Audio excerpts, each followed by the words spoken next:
Sir आप live हैं? Live हो गया टाइम? थैंक यू, हाँ थैंक यू, लाइव हो गया। Thank you. Very good evening, my dear viewers. Indeed, I tell you, rather, I emphasize on this particular word that the soil or brother sentence that the sort of the degree and the magnitude of our ecstasy, in fact, today knows no bound. In as much as today is such a special and an auspicious occasion that we are celebrating the centenary celebration of education. Chacha, my dear viewers, indeed this is an unprecedented occasion of happiness for all of us here at Education Pe Chacha. My dear viewers, of course, with a sense of nostalgia gripping me, gripping me all around, it becomes very incumbent on my part to share, our very, very, a volatile sort of journey, and of course, with the help of the vicissitude of fortune, which brought us till today's session. My dear viewers, it was just instinctively I stumbled upon, or you can say rather serendipitously, I had stumbled upon an idea of just, means kick-starting this program called Education Pe Charcha. And by I never had even the faintest of an idea that we would be, means celebrating its centenary, occasion that is today. In way back in 2021, in the month of May, we kick-started this Education Pe Charcha by the grace of divine, and with all your patronage and all your blessings, today we are very much into the 100th of session. And on this very, very special occasion, my dear viewers, from the very core of my heart, I express my deepest sense of gratitude to all the stakeholders of Education Pe Charcha. For instance, we started this program on Vidyadan platform, and of course, then Dr. Surendra Pathak ji, cooperation, Sabya Pathak ji, today Chandan Orao and Rohini, all these people are engaged in making posters and in helping us out. Last but not least, see Pramod Kumar Jhaji deserves a very, very special thanks. Not only he had made this particular, that is channel Sastrartha, but he has been a valued partner as well as a technical collaborator for this program. So wishing all of you, rather expressing my deepest sense of gratitude to all my stakeholders. I, kickstart today's very, very spectacular session that is the 100th, that is centenary celebration of Education Pe Charcha. My dear viewers, the very important fact you all would reckon with that in every session we have been very, very specific and particular in terms of inviting all the distinguished guests from myriad field of specialization and keeping in view their overall achievements. We have invited all such categories of individuals or other great achievers.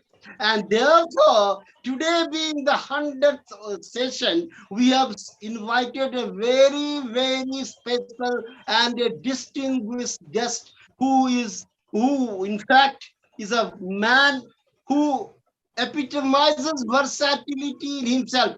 I tell you, my dear viewers, if Sri Lal Bahadur Shastri Ji was the farmer's son, the most honest face, prime ministerial face ever of this nation, that is our own beloved Bharat Barsha, and who wore the badge of honor of being a farmer's son with such a great or huge amount of pride. Likewise, we have today, the People's Chief Secretary of Bihar, respected Sri Anjani Kumar Singh ji, who likewise almost in the corresponding degree wears the badge of honor of being a farmer's son.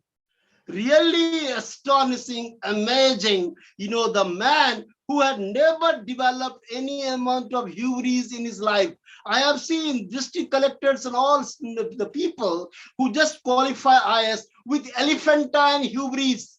But I have never seen Sri Anjani Kumar Singh ji, our very, very venerable guest today, even with an iota of hubris or with an iota of arrogance. He is a man who wears the badge of honor of being a farmer's son ever since he qualified IS examination till he continues in the position of Chief Secretary of Bihar. And even today, when he's presiding over the destiny of Bihar Museum, one of the finest museums in the country today, he is the man who stands any amount of hubris or any amount of arrogance. The man who defines simplicity in the highest office of bureaucracy. He is our distinguished guest. He is none but our beloved of everyone who ever came in contact with him. That is our who is so lovingly referred to as Anjani Babu, not only in the corridor of power, but even by one and all. He is coveted as Anjani Babu. That is the stature of a man who commands respect, affection, love from one and all. My dear viewers, I would possibly not do justice if I don't disclose this particular information. I too have been a beneficiary in a very immeasurable terms, because I never knew this great man when he was presiding over the destiny of Bihar in the capacity of the Chief Secretary of the state. I called upon him just to inform him that I had written a book. Yes, I am Bihari, and I intended to just send him the manuscript. And then once the book was ready, I handed him the book, a copy of the book. And after a couple of days, the man, he said that "Bahut badhiya likha hai." That was his initial remark. He facilitated the book launch on Bihar Divas 2016. I don't think anybody, any chief secretary in the country would have given so much weightage and importance to a stranger as our beloved today's esteemed guest, Sri Anjani Babu, had on that occasion. So I have seen, since on account of my intimacy with him, I have seen that he is the man, who treats everyone equally, with a sense of equality, that is with the principle of egalitarianism, which defines his characteristic. Therefore, there would be none befitting today's occasion who could have been better than our very, very esteemed guest, revered, our very, very own Anjani Babu. I am so very glad, because not only today it is going to be a professional show, but my personal affection too will get blended with my professional expertise when I discuss about the Messiah of the masses, icon of all of us, that is our very, very revered Sri Anjani Kumar Singh ji, who is our very, very distinguished guest today. My dear viewers, just to kickstart our great session, it comes, just a little bit introduction, of our very, very esteemed guest today. Sri Anjani Kumar Singh ji is the incumbent Director General of Bihar Museum, who, as I already said, and already described rather, it is one of the finest museums in the country today.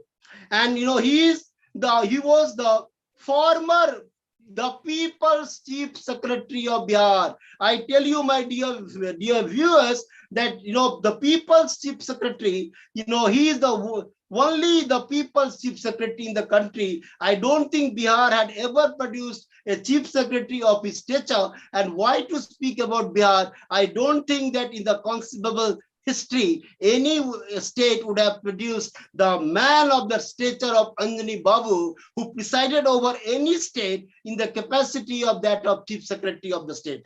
So this is and then he was the advisor to the Chief Minister of Bihar, because even the Chief Minister, Sri Nitish Kumar ji, has a tremendous amount of faith and confidence in Anjani Babu, who shaped the bureaucratic destiny under his political stewardship.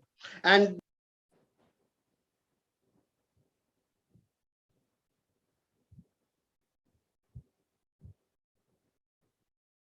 he is a senior IS officer. Am I audible to all of you? Yes, yes. Okay. Now, just coming to the very first question to you, sir. My dear viewers, this first question goes to our revered, distinguished guest. Sir, walking down the memory lane, if you could kindly enlighten our viewers about your sophomoric year student days in your village Chamta, in, that is in Vidyapati Nagar. It is also referred to as Vidyapati Nagar in Samastipur. Just 1 minute, sir. My dear viewers, I have had the privilege of profiling our very, very distinguished guest Anjali Babu as one of the living legends of Mithila. So I am well aware of his overall illustrious background. Sir, your take now, please. My village is Chamtha, that is near Vidyapati Nagar. That is the famous place where Lord Shiva, and that is Kabi poet Vidyapati, when he wanted to die, so he wanted to go to Ganges. And that time there people say that Lord Shiva was one of his servants, and he was called Ugna. And once he was very thirsty, so he asked for water. Suddenly he found that a very cool and Ganga water was given to him. So he was very surprised how it came there. The place was very close to Ganges. So then he realized that it's something divine, and then it was known that he was none else but Lord Shiva only. He died on the bank of Ganges. So that place is very famous religiously, and we have a lot of pilgrimages. Many people come to Chamtha Ghat for taking a bath, and they think that that is such a divine place that it takes care of your sins and absolves you from your sins. The place is very famous and religious. We have a temple also of Lord Shiva in Vidyapati Nagar, and people from all over Bihar and outside, they go and visit that temple. It's a very famous place. From there, I had my education in near my village school only, my high school. Then I moved to Patna College, and from Patna College, after doing graduation, we participated in Jayaprakash Narayan's movement. So our sessions were delayed, and then we went to Jawaharlal Nehru University for post. Sir, just wait. JNU question will come, sir. So, Patna, from which college you did your graduation? Please tell us till your graduation, sir. Please. So my graduation and intermediate and graduation was from Patna College of Patna University. I did my intermediate there, and my honors degree in geography from Patna University only. And after that I moved out because we participated, then the sessions were disturbed. So, but there was a special exam. So for those people who had not participated in exam, and once we had a special exam, we took those exam and then went outside for our post-graduation. Great, sir. Great. My dear viewers, our very, very revered guest, as what he has articulated just now, he hails from, that is Chamta village, that is Vidyapati Nagar. And my dear viewers, as soon as Vidyapati comes readily to my mind, his great stanzas, बरसुक सार पवन तुह तीरे छोरई त निकट नयन ब नीरे की करब जप तप जोग ध्याने जन्म कृतारत कई सनाने. So our revered sir, he had risen to that height because he traces his genesis from Vidyapati Nagar, the place, the birthplace of great poet, that is immortal poet Vidyapati. Thank you, sir. Now I'm coming to the next question, sir. Sir, your days in JNU, when you pursued your masters in geography, how with the benefits of hindsight, how do you think your post-graduation from JNU contributed towards your qualifying in civil service examination and later in your career as an IS officer? Please, sir. First, I'll give you one information that Vidyapati Nagar is not the place where Vidyapati was born. He was born in Bisfi and he died in Vidyapati. That is one. And in JNU that time, there was a new university, very new university. I reached there in 1979. So we were the early batches of JNU. And that time, that was a very, I applied in Delhi University as well as in JNU also. So Delhi School of Economics, they offered me seat immediately. JNU, I wrote exam, there also I qualified, but I preferred JNU because JNU was a university created for doing research, and post-graduation only, and you had students from different states of India. So that was character was more national. So you have people from different region, different states. So you had a better, experience. And our teachers also, the student teacher ratio was beautiful. In fact, for every 6-7 students, there was a teacher. And there was a very modern type of university and different views. So on any topic, there will be discussions, there will be seminars, and all those things are very new for the university system. And even the elections used to be done by, if you want to stand in election, you have to not only canvass, you have to participate in a public speaking. And you have to make your case, and then students will decide. So all those very nice democratic things. So I really enjoyed doing it. And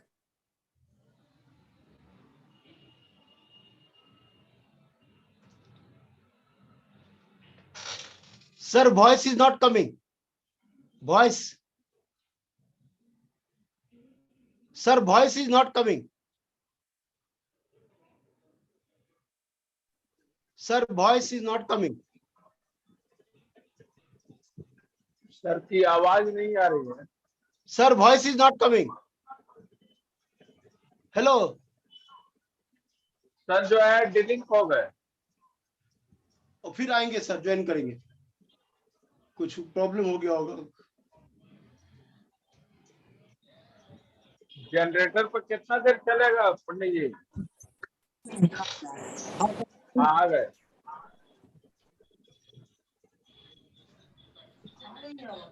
हाँ सही sir. please. Are you able to hear me? Yes, now it's okay. Yes. Yes, sir. So JNU gave you that type of environment where you have students from different states. So that was one interaction, cultural interaction, and you have, like I also had done from Patna University. So people were from different, very good universities. So the quality of students was very high. Then hostel life was very simple and I told you that library was open till 12, so you can go study and all that. And teacher-student ratio was very good. So we developed very nice relation with our teachers. Almost like our families. So for our problems, we'll go to them, we'll do their work, we'll help them in their research. They will also take care of the students. It was very close, that type of Gurukul type of situation. So we are very fortunate. And then people were for exams.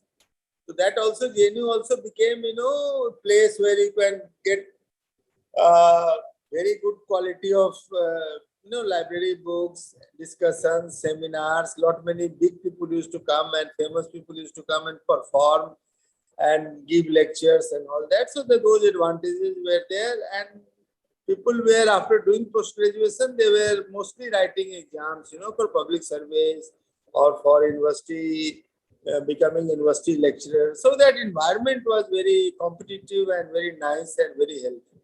That certainly helped, it increased your canvas, your vision, that gets developed. So that was a great advantage, and still the relationship that we developed during our JNU days, we are still continuing. So, and people went to different part of life. People went to politics, people went to media, academics, public service. So, people of different, they went to different professions. That was a very good experience. Fantastic. Great, sir. My dear viewers, actually in the book, while in the portrayal of our esteemed guest, he had just said to me then that students from West Bengal, mostly they came to JNU in drove. And there was ideals of Marx were dominating the JNU environment. But with the entry of Anjali Babu and many likes that of Bihar, Swami Vivekananda and Swami Dayananda, our own indigenous born people, greats, they became icons.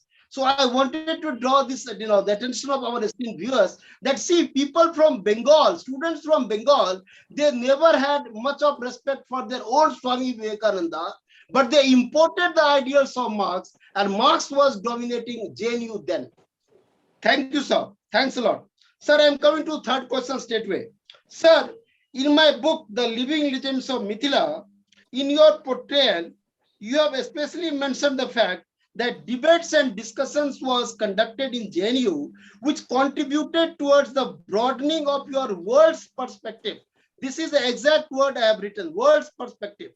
If you could, although you already threw some light on it, no denying the fact, but if you could just kindly elaborate something more so that let our viewers know that what was the perspective of yours before entering JNU and how that perspective got transformed once you are a part of the alumni of that of JNU. So this is the technical nuance our viewers would like to know. Please, sir. So that JNU gave us a world view, because what was happening, that is, JNU was located in Delhi and you had all embassies of different countries. So anything happening in any part of the world related to human rights, women rights, and any type of war or anything happening, so these themes were debated in JNU. So most of the night, many of the nights, after dinner, there will be some important person who knows about that incident. He will come and speak. And the students of JNU will go to embassies and protest against what is happening, which they think it's wrong. And so all those civic liberty and those type of things were very strongly ingrained. And these type of debates were very free. People were having different type of political viewpoints. They coexisted, debated, discussed, but it was all gentlemanly. It was never fight or never, the groups and etc. But it was discussed very lively mode, and all these big people, important people who knew subject, they used to come. They were invited to JNU and they used to speak, and we used to question them. Even in our classes, it was not like that. If teacher is making a presentation, so people were asking questions. It's not one way monologue type of thing. So student also we used to prepare a lot and they were free to ask. In fact, they had an exam system. I remember for the first time, that was a very surprising and shock to us, that we were allowed to take any amount of number of books to the examination hall. But if you start opening books in the examination hall when you are writing, you get confused unless you have good understanding of subject and the questions that has been asked. So that really doesn't help, and it was available for everybody. So that was really, I never used books, while writing exams, but that was a new experiment. And you were not evaluated by only end exam. You had to write papers, term papers. You have to participate in symposium and seminars, and you were holistically evaluated. So all these things were new, and that gave us very different, point of view, and we were very aware of international affairs. So that was a great help. Thanks a lot, sir. My dear viewers, when our esteemed guest, respected sir, was talking about, carrying the books in the examination hall, it readily struck me, while taking the bar at law examination in United Kingdom, all the students would carry their big books. And as our sir says, Mahatma Gandhi too writes in, my experiments with truth, that until unless you know the exact interpretation of the provision, even you just get lost in the jungle of books in searching for the exact location of that particular answer. Great, sir. So much of such a pure coincidence. Great. Sir, just coming to the next question, very, very important. It is the beginning of your career as an IS. Sir, you joined as SDO, that is sub-divisional officer of Hazaribagh, and later promoted to the rank of a collector of Dumka. If you could kindly share few of the very important schemes that you implemented for the poor section of people, especially Adivasis, in both the districts, albeit in two different positions. Please, sir, your take on this. So my experience in both places, both were tribal districts, Hazaribagh as well as Santhal Pargana, that is headquarter was Dumka. So both places, you had tribal population, and that tribal population, the main problem was literacy, because education, that time They are little elitists. Only towns or important places, cities had good schools.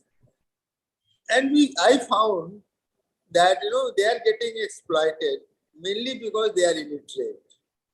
So we started a famous campaign, literacy campaign called Jago. That was very famous, and I got a National Literacy Award for that, Satyen Mitra Literacy Award. For the first year when it was started, Dumka got it. Because I found that if people become literate, if they are able to know their important rights, I was not trying to make them very, know all human rights, etc. Basic things, like what is the minimum wages. Are you able to hear me? Yes, sir. Yes, yes.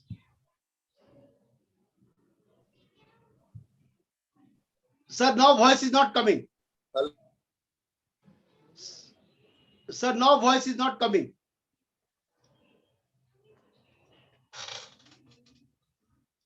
Sir, voice is not coming now.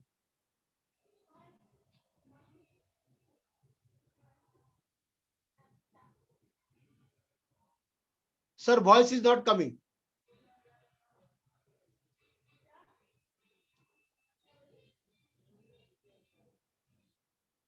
Sir, voice.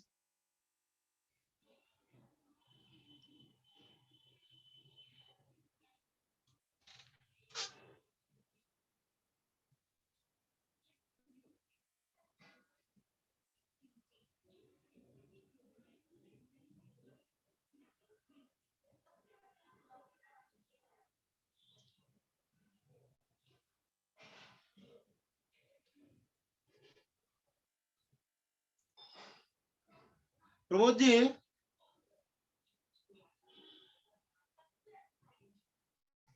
Sir is there, Pramod ji? आप बोलिए क्या बोल रहे हैं? क्या है? Please, sir. Sir, voice was not, please, sir. Yes.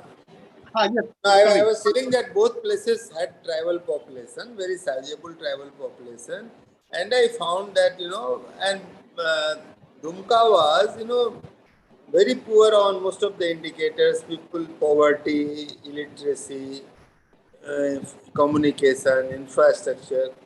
So, but I found that the major reason was that people were not literate; they were not knowing their rights. Like even small things like minimum wages. And because they were illiterate, so they were getting exploited by outsiders who had gone and settled. When I reached there, I found most of the engineers and teachers are not from that area. They are from outside. So we discussed that, what is that key thing, what is that main thing that has to be done first? And we realized that we will have to start a campaign of literacy. But not literacy for literacy's sake. One way is, you just teach them how to sign their name or ABCD or Kokhoga and all that, the small things. We thought that, it should be awareness. They have to be literate and aware also, aware of their rights, aware of, about everything. Like why they are so ill, if they have kala jar or if they have malaria, if they have diarrhea, why people were dying because of those diseases. What has to be done for those things? So we made, this whole literacy campaign related to their life. What is affecting them? Then there are some small institutions at the grassroots level, like, school or a police station or block or a post office. Why the institutions are not serving them properly? Because they are not asking for their, they are not, these institutions are not addressing their problem because they are not aware and literate. So we started a campaign because if the teacher is not coming to school, you ask why teacher is not coming, because their children are studying in that school. So that type of awareness that they can ask the teachers, they can create a situation where if teacher is not coming, he will not be paid. So we started a people's movement in form of a literacy campaign. And that became very famous. In the beginning, we had some, you have to develop confidence. You have to get the confidence of the people. Because till then, what happened, whoever came from outsider, they had exploited him. So normally tribals at that point of time, that is 30-year-old story I'm telling you. So that time they didn't have faith. I'll give you one very nice example of that also. So when we started that campaign, people thought they're outsider, they have come, it's a government scheme, how it will benefit. But slowly, because we started doing in their own style. So like our cultural troops were their dance groups. The book that we developed, that book was related to their lives, their names, their festivals. Then they realized that, it's really for them. And then they started, his campaign started, people started participating. Women came in very big number because we wanted to focus on women. Because we had a, assumption that if that women in the family gets literate, they will ensure that their children also get literate. So if you catch the women of the house, you will be able to get the whole family.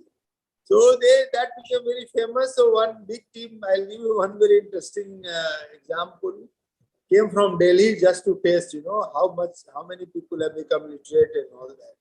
So they gave a copy to a neo-literate, the person who has just become literate, that you write your name and address. So he was not writing, and that media person was very happy to see how they are saying that it's such a successful literacy campaign, he's not able to write the name. So after 2-3 times he said, and he did not write. Then he became angry and he took a small stone and wrote his name on the floor. Because he said, whenever I have signed on a piece of paper, something of mine has gone. So I will not sign on your paper, write my name or address on your paper, but I know I will write on the earth, on the floor.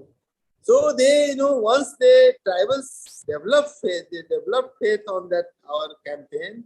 So it became very famous. It became to each villages, each family, women came out in a very big number. Children came out in very big number. Then we started implementing our development schemes through these Charcha groups. So they got empowered. Earlier that police station will not take recognizance, but now they will go and because our slogans were written on the police station and block offices. So because they were written there, so they had to give them a chair and listen to them. And we also invited police people and all these people, said that nobody is bad from birth. And you should not have that type of thing. All police is bad, all PDS dealer is bad. So all my good PDS dealers said that, sir, we'll make money in sugar and grain, but we'll provide kerosene to each and every hamlet. That they did. Police also came in a very big way in their support. Once they realized, majority of them, people are people. And then one thing we also told that I am an officer, I'll spend 3-4 years and go. So it is your campaign, you are doing for your family and your society. And my children are not illiterate. We are not deprived. So it is for you, and you have to develop that leadership and take this campaign forward. And they did it. And ultimately we got the best district award, national award from Government of India in UNESCO. So many beautiful things happened, and that changed my life also. Because I understood that the strength of people, if they develop confidence in you and they are free to talk to you and they are openly able to tell you what they feel, and many things that we changed, many questions that used to come during our campaign. So they used to provide answers. We never got, from some great expert or in a book or a management book. So I'll say, look, this is the problem. How do we solve? So people will tell you how it can be solved because they are experiencing that problem. So they will tell you. Fantastic, sir. So, my dear viewers, you have seen that our esteemed guest, people say, I often see the people criticizing bureaucrats that they don't innovate. They, in fact, are the obedient servants. They take the orders from the political bosses and just go on implementing it. No. Our esteemed guest, Anjani Babu, as we will know later also, he had changed the mindset of the people. So he was, apart from being the presiding over the destiny of that Dumka and Hazaribagh, he became a change agent. So sir's career teaches the bureaucracy or teaches the bureaucrats to be, a change agent, to be the change agents. Because you can transform the face of the society if you are sincerely invested in it. And sir's illustrious life is a living testimony of having transformed the lives of multitude. Thank you, sir. Thanks a lot. Sir, I'm coming to the next question. Very, very important, sir. My dear viewers, before this one information, I would like to say that when sir was the education secretary of Bihar, there was a facelift, a complete transformation in the state because of his unique and spectacular, means measures that he conceived and finally implemented. Now I am coming to the question, sir. Here is your question.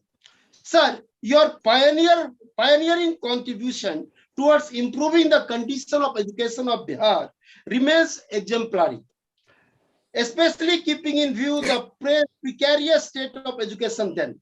Hence, against the backdrop of your role as an education secretary, if you could kindly elaborate on the schemes which went on empowering the most disempowered sections of the society. Sir, your take on this, please.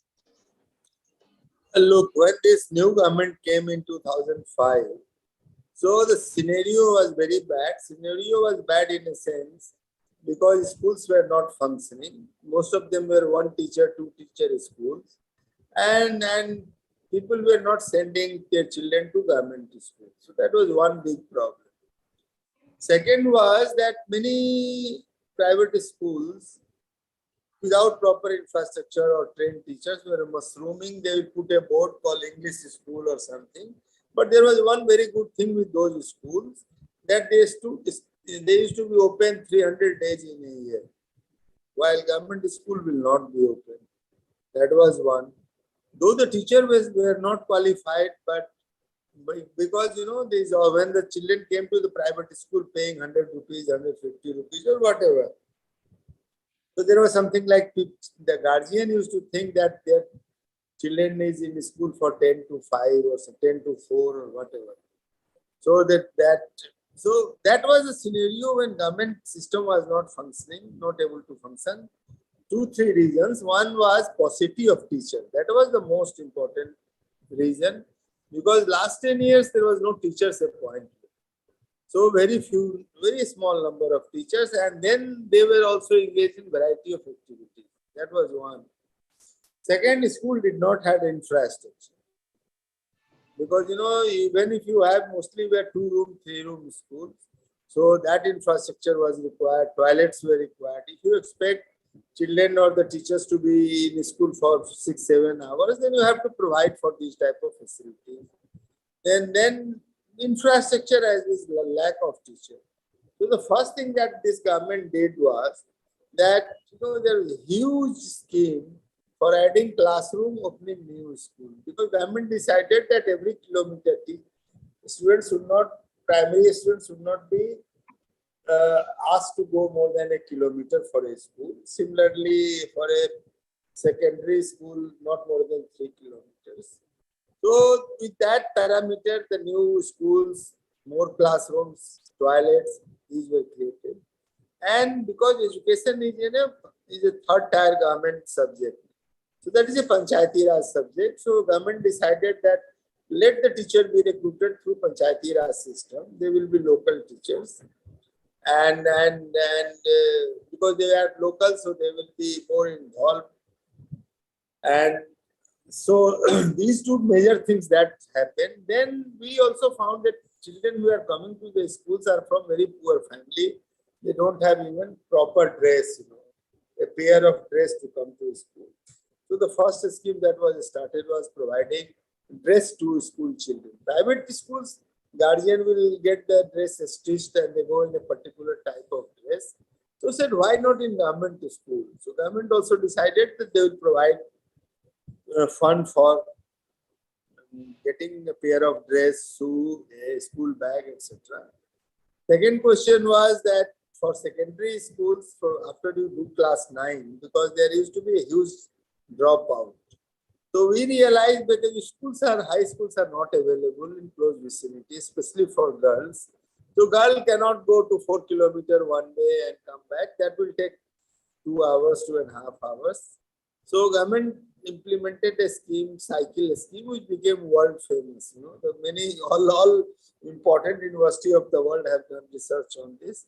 That became very important intervention because that reduced the time of going and coming from school. That is one. And girl brought one important things which was very useful not only for her but for the whole family.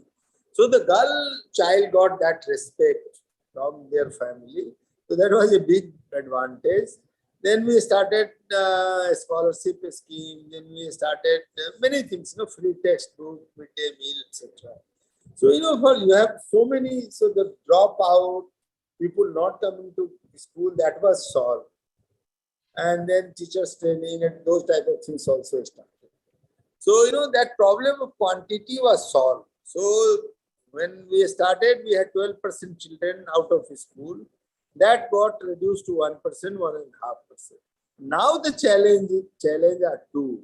Now the challenge is of quality of education. Children are coming, teachers are there, but the transaction has to develop some quality. So for that some teachers training program were started and all those type of things were started. But still, because Bihar has a problem. Bihar has a problem. Do you know what is the number of students in elementary system? Total school system, it is 2 crores. So for 2 crores, you cannot, do all these developed country what they are doing, They are planning for each child. How can you plan for 2 crore children? Because each child has different type of ability. Ideally, your ability should be encouraged. In which you are very good, that should be supported. So that is a question of a big number. But government became aware of, I was in education for 7 years. 3 years as State Project Director of Bihar Education Project and 4 years as Education Secretary. So that major problem is solved. Now students are coming to schools and number of teachers also is quite okay.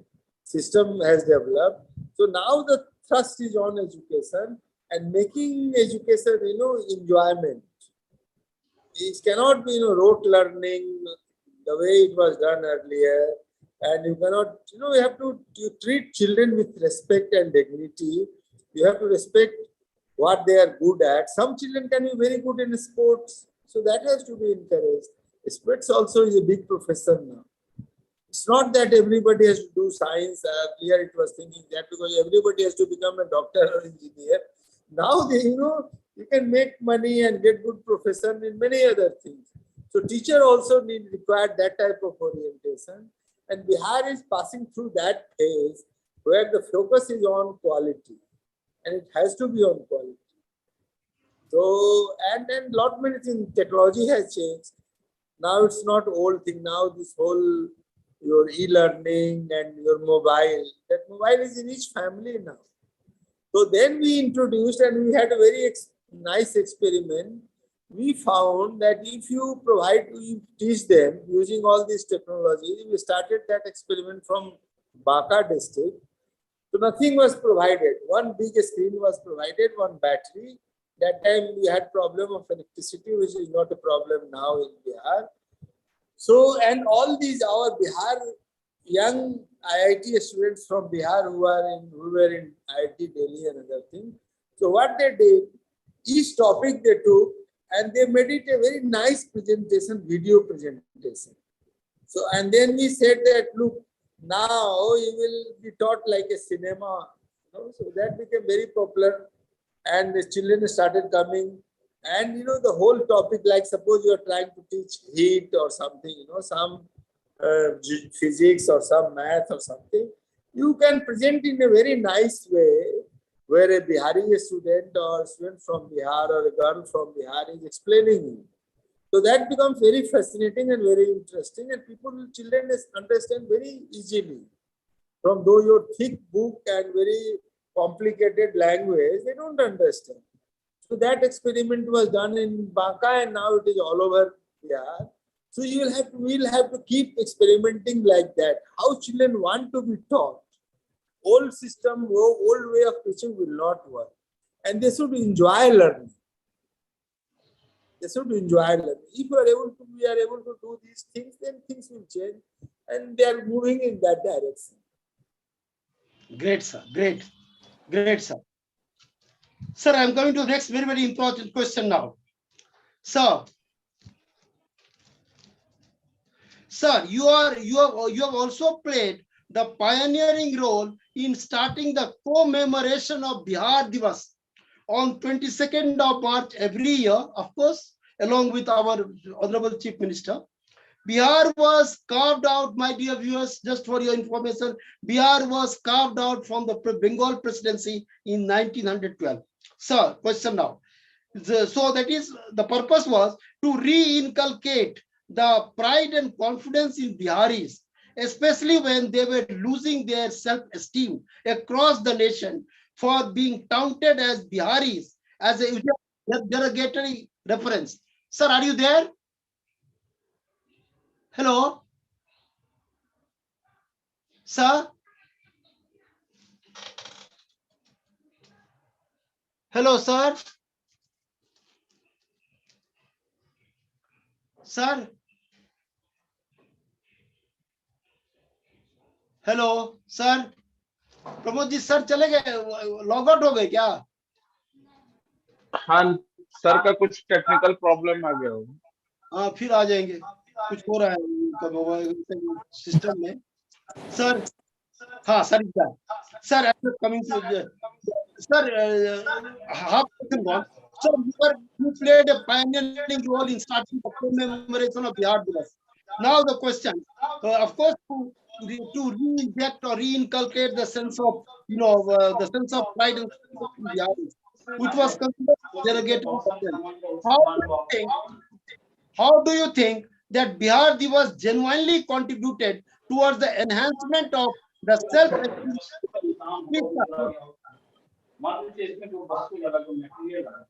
Hello आप बोलिए sir गए। Tell me. Sir, how do you think that Bihar Divas enhancement of self-esteem of Bihar? Please, your take. Again, are you able to hear me? Yes, yes. Yeah. So, there was when this new government came, we realized that, that pride of Bihar is very important now. And, people from Bihar used to go to all places, different cities, different states, different parts of India and outside. But, that pride of Bihar was absent. So government thought that let us celebrate when Bihar was created as Bihar Divas, and that we started celebrating it. And the first one was 98th birthday of Bihar, because Bihar was created in 1912. So we started creating it, and our chief minister, when he used to go to different programs in villages, in his public speech, in the end, he will always say, "Garv se kaho Bihari hai." So, Pramod ji, some voice is coming from background. Pramod ji, some voice is coming from background. Please, yes, sir. Sir, please continue. No, I'll repeat again then. So, the question of Bihari pride. Because of some reason, Bihar has a very rich history, heritage. In fact, when Patliputra was capital of India, India was bigger than what it is today. And you had seen the zenith of art and culture, civilization during Maurya period, and when you had people like Asoka and Aryabhat. And we had great history, Nalanda University, Vikramshila University. So we had great heritage, and we were the richest place. Able to hear me? Yes, sir, please. Yes, Okay. Okay. So that was lost because of variety of reasons. And Bihar became a very poor state, very deprived state. And people started going out for even small things like job, education, medical care, because these things were not available. हाँ? So they thought that government वो thought. तो दूध दूध के चला गया, कोई लड़का नहीं है, तू दूसरा कोई नहीं चला Pramod ji, some disturbance is हाँ coming. Pramod ji, disturbance हो रहा है, please. Pramod ji. क्या हाँ सर. पता नहीं चल रहा है, यहाँ बिजली नहीं है, Voice is disturbed. अरे यहाँ बिजली नहीं है, voice is disturb. Sir, hello. Sir, please continue. So the reason was that how to establish pride of Bihar. So government, our chief minister, wherever he visit or go addresses a public rally or anything, he will always end his speech, "Garv se kaho Bihari hai." And Bihar Divas became a point where all Biharis, wherever he is, any city, any state, even outside India, they celebrated this day when Bihar was created, that is 2012. So that day, 22nd, was that date, and that day we started getting celebrated as Bihar Divas. So that became a catalyst for reviving Bihari's pride, where we started showcasing our rich heritage culture. So that became a very important thing for all over, and that, so starting that pride. Even because of that reason only, when we started making Bihar Museum, one whole section was given for Bihari diaspora. That look, people from Bihar have not only enriched life of different cities in India, but wherever they went, they created countries. They created Mauritius, Suriname, Fiji, French Guiana, many places. Because they were so hardworking, industrious people who came from rich heritage and culture, they can create countries. Like I'll give you one example like Charcha. This festival was earlier a festival of Bihar and Eastern UP. Now this is a festival of whole India. Delhi government gives you holiday. Maharashtra is celebrating on a very big way. In fact, it is getting celebrated outside India, so many places. So the whole reason of doing Bihar Divas was reviving the pride of Bihar. Being that confidence of Bihari, that you are doing all hard work, you are so intelligent, so hardworking, so industrious. So the world or the country has to take cognizance of that. So giving that cognizance, Bihar Divas was a start. Great, sir. Great.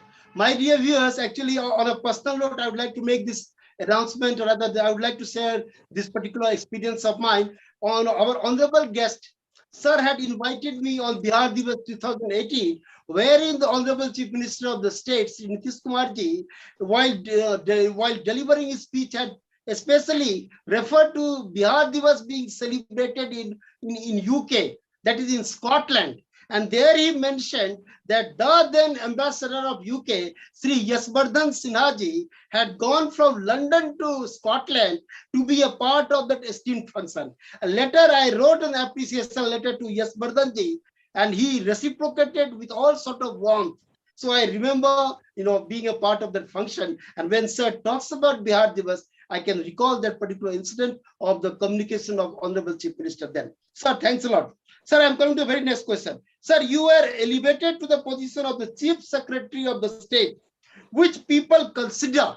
It is not my perception, my dear viewers. People, stakeholders I have spoken to in Patna, in Ranchi, everywhere. It is their perception, which people consider to be the golden years of bureaucracy of Bihar. Sir, if you could kindly throw some adequate light on your tenure as the People's Chief Secretary of Bihar. Please, sir. No, I don't have anything very great. I don't have those great virtues or something.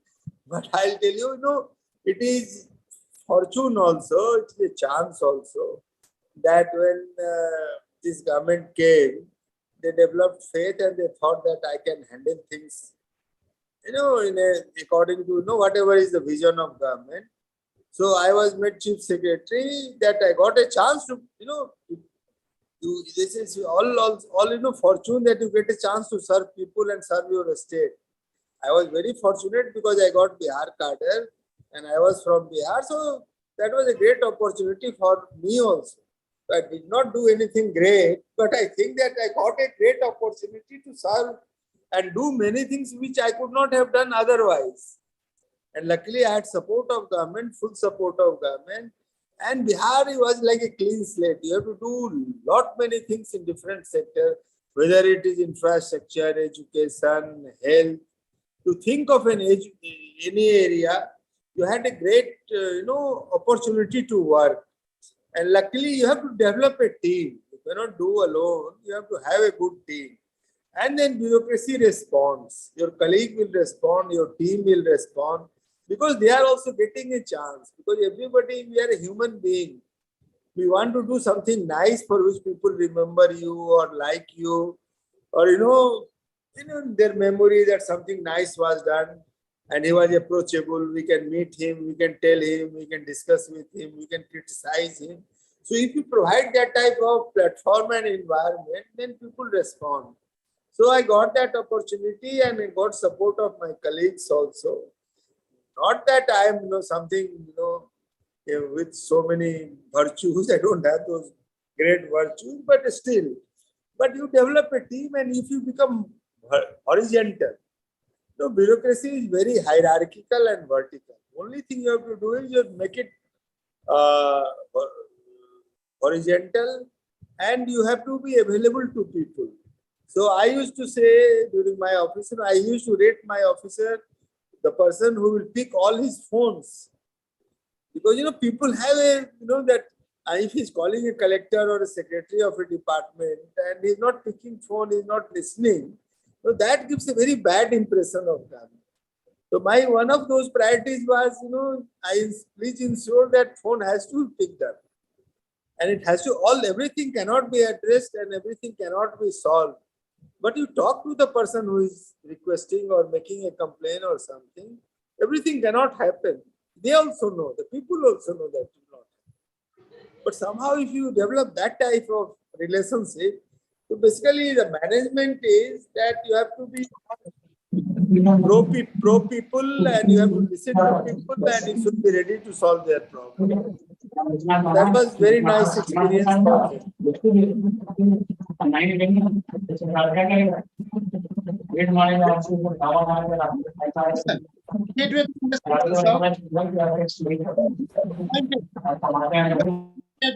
As the advisor to CM of Bihar, the very next day of your retirement from the post of the Chief Secretary of the state.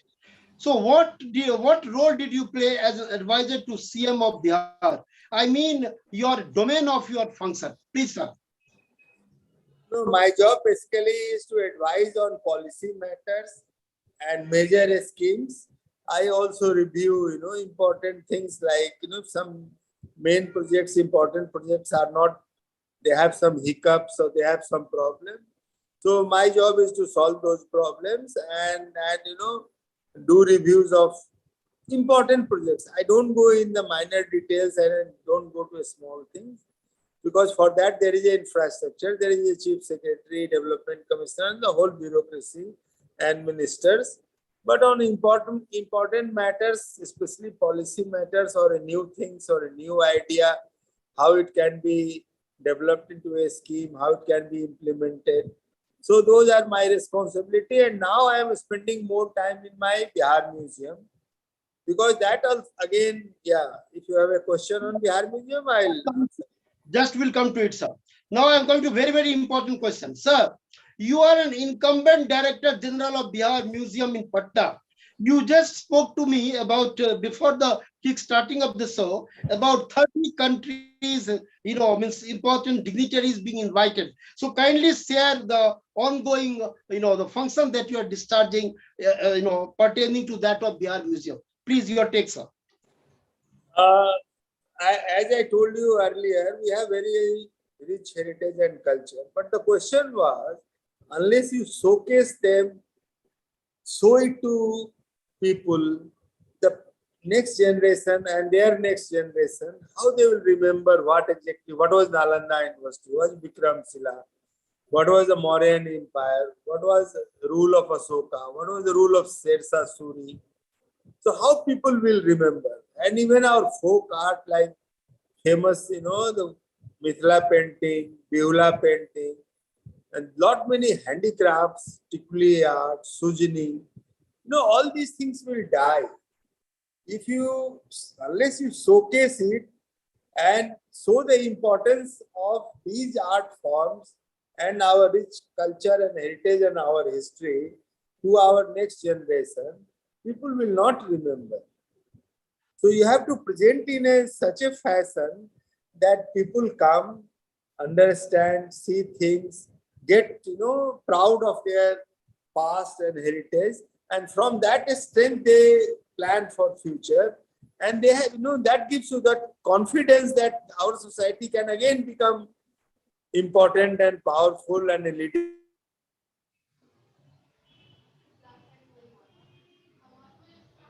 Yes, sir. Hello. Sir, your voice is not coming. Sir, your voice is not coming.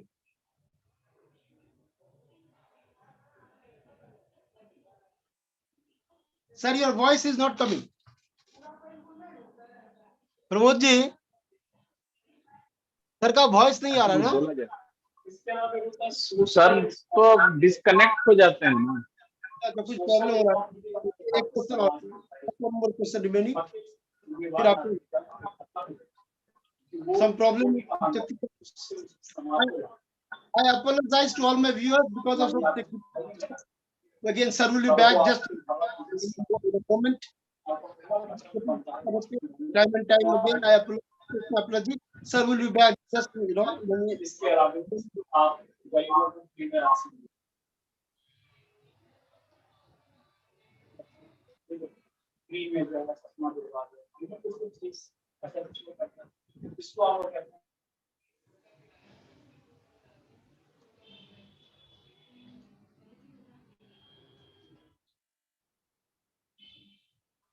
Sir, hello.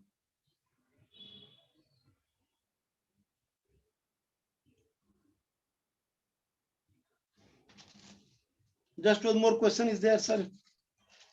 Sir will be back just. Hello. Sir नहीं आया sir आ जाएंगे, just will be back any moment. एक question रह गया, फिर आपका submission होगा. कुछ technical, my dear viewers, just sir will be back. It is on account of some technical snags. Time and time again, it is getting disconnected. But I'm sure sir will be back any moment.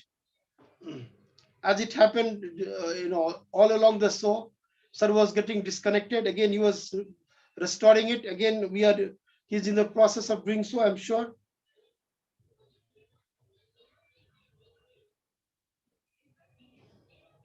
आपकी आवाज बहुत eco कर रही है. My आवाज, no, my voice, there is nothing. Why it should echo? It shouldn't echo at all because I have no instrument, switched on.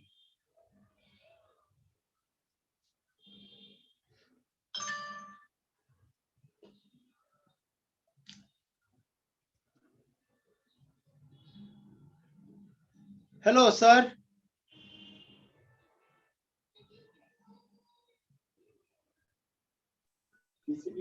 Sir कहाँ attach हो रहे हैं? सर चले गए. Yes, sir,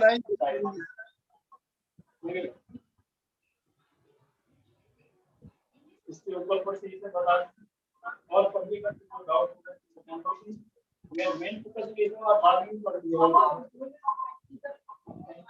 स्टार्ट करना. Hello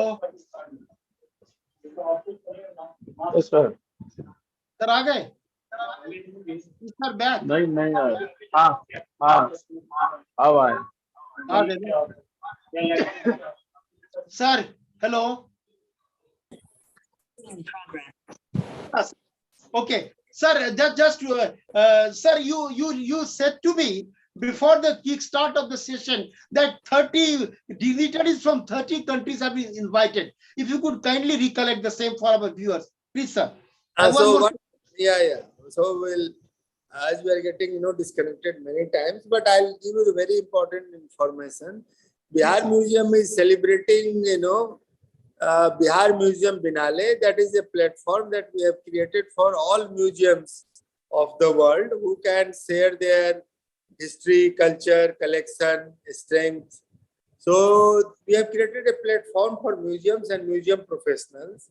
So we are doing it, and that is getting inaugurated on 7th August. That is called Bihar Museum Binale, in which more than 30 countries are participating. So people from 30 countries, their artists will come, their artwork will come, and we will have many type of exhibitions and many type of immersive shows, many type of symposiums, discussions, cultural program from different countries, film shows. So for 4 months, from 7th August to 31st December, we will have variety of activities under the umbrella of Bihar Museum Binale. And so I'm using your platform and inviting people to come to Bihar Museum, come to Patna and be part of that museum Binale. We will not only know the rich history and culture of Bihar, but the whole world. Great. Fantastic, sir. Thank Sir, you last very question much. to Yes, myself. yes. Before I invite Pramodji to sum up today's very, very intellectually scintillating conversation into Hindi. Sir, you have been a farmer's son, and you have always carried that imprimatur as your badge of honor. As I already said in the beginning, my dear viewers, as our great honorable Prime Minister Sri Lal Bahadur Shastri ji was doing it in politics, so were you in bureaucracy. Unfortunately, IS officers today arrogantly behave as if they are masters, not the public servants. So, sir, what in this context would be your advice to the young IS officers? Please, your take on this, sir. No, it's very simple, Gone are those days. It's not, we are not a colonial country now. So that time, these people were masters, or the rules were like that, laws were like that. But the whole thing has changed. We are a democracy and a thriving democracy, and you have to work for people. You are basically a servant. So you have to serve. So but you can do in a very dignified manner, and majority of the people learn it quite late. So, but if you are people centric, if you, wherever you are posted in a subdivision or a district or even in secretariat, if you are pro people, that is your strength. That is not your weakness. Earlier, information was power, because you were holding all information, so very, very powerful. So you were dispensing information and preserving your power. But now in this world, where technology has brought all information available to everybody through various mediums, so gone are those days. You have to change your behavior. You have to become pro people, and that is good. That is good for everybody, all stakeholders. It's good for people as well as good for that officer. That changes your personality. That improves you. You can if you work. If you are only bound by law and files, you will not go very far. Unless you start parties, like if you are secretary agriculture, you have to know the problem of farmer. That you cannot know from your meetings and your video conferencing. For that, you will have to go to the fields. So that is more important. And people remember only those people, who have listened to them, who have worked for them, and at least we have, helped them nicely. So that is, otherwise you will not survive. Even otherwise you will become redundant. You are not required. Otherwise, public sector will replace you, NGOs will replace you. So for your survival, you have to be pro people. You have to be, good in people's management. You have to be compassionate. You have to. Secondly, we are the people for whom we are working are from our own state and own country. It's not some foreigners are here and they have come for ruling something. So that mindset has gone very significantly. A small minority has that problem, but that gets solved. That will get solved. Otherwise, you will not survive. Thank you, sir. Great. My dear viewers, just to make an announcement before I pass it on to Sri Pramodji, that because of our honorable guest, respected Sri Anjani Babu, he had suggested me that why don't you document Education Pe Charcha, bowing down to his suggestion, because he is the man, when I touch his feet and he keeps his hands on my head, I feel divinely blessed. In deference to our revered sir's wish, we have decided to document Education Pe Charcha in the form of book, as I wrote in Living Legends of Mithila. Likewise, we are going to document 30 people, between 30 to 40, 30 people per se, we are going to portray for Education Pe Charcha in form of book. My dear viewers, we have had a spectacular session. Usually, characteristic-wise, our revered guest doesn't speak much. It is because of his huge affection and love for me that I dragged him for an interaction. Had he benignly consented to be speaking to me for more than an hour, he never does it. I bow to him because there can be no second Anjani Babu. He is the man, my dear viewers. Before the start of the show, I had already sought his blessings to write the People's Chief Secretary, my upcoming book, as soon as possible. Definitely will be globally showcased, the People's Chief Secretary, based on the illustrious life of our very, very revered sir, respected, revered Sri Anjani Babu. Now, Pramod ji, it is your time. आप भी थोड़ा sir का आशीर्वाद लीजिए. आदरणीय Pramod ji, please.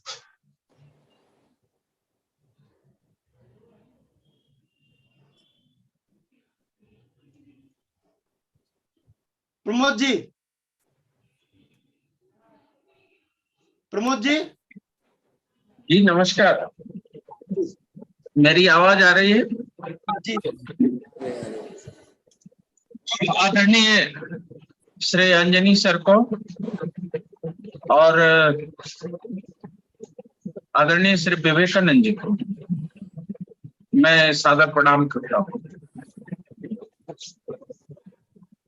पिछले 20-22 वर्षों से पत्रकारिता के छात्रों को पढ़ा रहा हूँ और सैकड़ों पत्रकारिता के छात्र अपने जीवन में बड़े मीडिया हाउसेस में ऊंची जगहों पर पदस्थापित है. जब मैंने पढ़ाना शुरू किया था तो मैं अपने गुरुजी के द्वारा दी गई एक उक्ति को पढ़ाता था. मैं अयोध्या जाया करता था तो अयोध्या में गुरुजी से बातचीत होती थी तो गुरुजी कहते थे कि प्रमोद क्या कर रहे हैं, तो मैं कहता था कि मैं पढ़ रहा हूं. उन्होंने कहा कि ये जो पढ़ी हुई बातें हैं ये केवल रोशनी के लिए काम करेंगी, व्यवहार के लिए व्यक्तित्व को पढ़िए, मनुष्य को पढ़िए और मनुष्य की पढ़ाई ही जीवन को और जीवन की कठिनता को सफल करेगी. ये 22 वर्षों के अनुभव के बाद मुझे आज साक्षात इतने बड़े व्यक्तित्व का दर्शन हुआ जिन्हें अपने जीवन के विद्यार्थी काल से सुन रहा था. उनके नामों की चर्चा थी. जितनी सरलता से और जितने सौहार्द से अपने व्यक्तित्व का आपने परिचय दिया, मैं पुनः एक बार आदरणीय श्री अंजनी बाबू को प्रणाम करता हूँ. अब दो बातें. मैं तो बहुत ही सामान्य सा आदमी हूँ, केवल अनुवाद ही कर सकता हूँ सर की वाणी का, लेकिन अनुवाद के बाद भी सर के विनम्र अनुमति से मैं कुछ कहना चाहूंगा, यदि सर अनुमति कहें तो. पहली बात तो यह कि सर ने अपने जीवन के प्रारंभ से लेकर के इस देश के एक महान कवि देवतुल्य हमारे विद्यापति जी के घर के पास से आते हैं. तो यह बात ये सिद्ध करती है कि शिव की ऊर्जा के इर्द गिर्द आपका जीवन काल चला और शिव की ऊर्जा से आप अनुप्राणित हैं, क्योंकि यही सनातन का सार्थक और साक्ष्य है। जिस प्रकार से सारस्वत की सेवा आदरणीय श्री विवेकानंद जी कर रहे हैं, ठीक वह भी एक ऊर्जा का परिचायक है। अपने बातचीत के सबसे अंतिम दौर में और बीच के दौर में दो बातें मुझे बहुत प्रियकर हैं, इसलिए इस चैनल के सुधी श्रोताओं के लिए, सुधी दर्शकों के लिए यह जानना बहुत आवश्यक है, जो हिंदी के करीब हैं और हिंदी में जानना चाहते हैं। मौलिक बात यह है कि व्यवस्था जब हाथ में हो तो आदमी व्यवस्थाओं का इस्तेमाल किस प्रकार से करता है। एक तो स्वतः आनंद उठाने के लिए उन व्यवस्थाओं को अपने इर्द गिर्द चलाने के लिए, और उसके भाव भंगिमा से खुद ही अपने अंदर अंदर आत्ममुग्धता में लोग चले जाते हैं।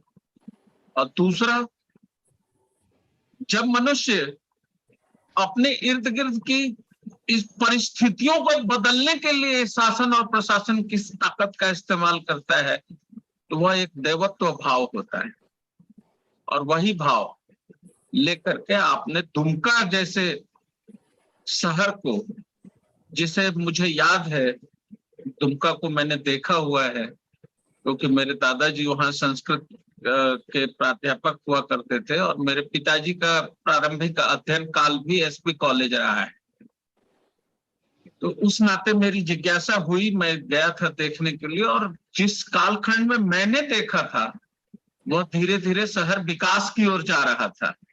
तो मैं इस बात का अंदाज लगा सकता हूं कि जब आप गए होंगे तब की परिस्थितियां क्या रही होगी, और उसमें आपने सकारात्मकता लेकर के जो काम किया है वह निश्चय ही इन वर्षों में वह एक पाथेय रहा होगा, एक पगडंडी रहा होगा जिस पर सभी लोग चले।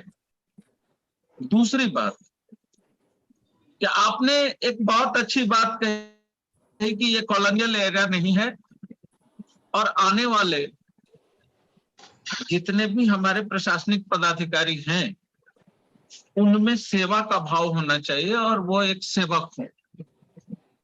यहां एक गड़बड़ी हो गई। आपने तो सही कहा, लेकिन व्यवहार में वो दिखता नहीं। उसके कारण पर मैं जब जाता हूं तो मैं अपने विद्वान इन प्रशासनिक अधिकारियों का, पुलिस प्रशासनिक अधिकारियों का दोष नहीं समझता। उसका कारण मैं ये समझता हूं कि ये राजनीतिक प्रतिनिधित्व का जो अपने यहाँ का तरीका है, और उन तरीके पर जो लोग कामयाब होके आते हैं, उन्हें सत्ता के सुख का बड़ा ललक होता है, उन्हें सेवा से कोई लेना देना नहीं होता है। और इसमें मुझे लगता है कि ये संख्या 90% से ज्यादा है। अब 2-4-5% ऐसे लोग नहीं होंगे, तो जो ऐसे लोग नहीं हैं उन्हें लोग मूर्ख कहते हैं या उनको लोग किनारे लगा देते हैं। यानी मानक अब बदल चुका है। तो इस मानक को ठीक करने के जैसी बात जो है, आदरणीय सर को मैं फिर से एक बार प्रणाम करके कहता हूं कि पुनः आपने एक पाथेय दिया है आज के इस युवा को। और तीसरी और अंतिम बात कि आज बड़े सौभाग्य की बात है कि विवेकानंद जी के सद समर्पण से यह एजुकेशन पे चर्चा तमाम झंझावातों को झेलता हुआ, तकनीकी गड़बड़ियों से जूझता हुआ 100वें अंक को प्रकाशित कर चुका है। और मैंने ये अनुभव किया है इस पूरे 100 अंक में इस देश के जो वैचारिक मत को धारक करने वाले हैं, जो दिशा देने वाले हैं, जिनके चिंतन का प्रभाव समाज पर पड़ता है और जिनके चिंतन से समाज की दिशा बदल सकती है, ऐसे ही 100 लोग थे और सभी ने सकारात्मकता के साथ इस राष्ट्र के समृद्धि की चिंता का और उसमें किए गए योगदान और अवदान का बड़ा सुंदर ढंग से प्रस्तुत किया। और यह एक बहुत बड़ा साक्ष्य हो जाएगा, जैसा आदरणीय सर ने भी कहा है कि इसका डॉक्यूमेंटेशन होना चाहिए और इसको डॉक्यूमेंटेड करके हम लोग यदि छोटी पुस्तिका के रूप में समाज के लोगों तक पहुंचाए तो शायद वह और कारगर होगा। इस 100वें अंक के लिए मैं आदरणीय श्री विवेकानंद जी को सादर प्रणाम करता हूं, उनको साधुवाद देता हूं। मुझ जैसे सामान्य आदमी को भी उन्होंने अपने साथ एक प्रमुखता का वैल्यूबल पार्टनर बनाने की बात कही और मैं समझता हूं कि यह जो अपना अंक है और यह जो कार्यक्रम है ये लगातार चलता रहे, तभी हमारे कंट्रीब्यूशन में राष्ट्रीय तत्व की चिंता का एक योगदान रहेगा। मैं अपने भर इस प्रयास को जारी रखता हूं, लेकिन कुछ चीजें, कुछ बाध्यताएं ऐसी होती हैं जो कई बार ये लगने लगता है कि शायद कर पाए या न करें। आज के इस सत्र के लिए फिर से एक बार अपने मुख्य अतिथि आदरणीय श्री अंजनी बाबू को और आज के प्रस्तोता श्रीमान विवेकानंद जी को एक बार धन्यवाद करता हूँ और अपनी वाणी को Thank you. Thank you. धन्यवाद। My particular session today with the people's chief secretary of Bihar and the greatest chief secretary ever of this country. My dear viewers, please don't consider my statement to be hyperbolic or with even an iota of exaggeration. You would never find a chief secretary who would throughout his career the badge of honor of being a farmer's son, much like great Lal Bahadur Shastri ji, our beloved Prime Minister in the past. So therefore, I compare or I consider Anjani Babu to be the same, to have played the same pivotal role in bureaucracy as great Prime Minister had played in the politics of this country. My dear viewers, once again, bowing at the feet of Anjani Babu, I am none like you, sir. I prostrate at your feet. चलिए, बहुत बहुत धन्यवाद विवेकानंद जी, प्रमोद जी, बहुत बहुत धन्यवाद। Thank you. And all my esteemed viewers, all those who adorned our platform in the past, all our esteemed guests, I offer my pranam.